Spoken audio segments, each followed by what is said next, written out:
Kung nagtitipid ka at mayroon kang maliit na pamilya tulad ng samin, hindi na masama na bumili tayo ng ganitong supot-supot. Sa halagang 25 pesos ay may kasama na tong 5 klaseng gulay. Nandiyan na ang okra, siling pamaksiw, kamatis, kangkong at labanos.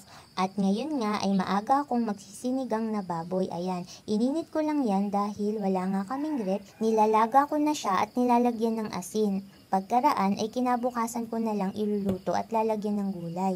Ayan, pagkulungan ng baboy ay nilagay ko na ang gulay at meron na tayong simple pero masarap na sinigang. Kung bibili ka ng lutong sinigang sa mga karinderya, mas best na ikaw ang magluto kahit ang mga gulay na gagamitin mo ay hindi kompleto. At dahil nga nagtitipid ako, okay na sa amin na ganito ang sinigang.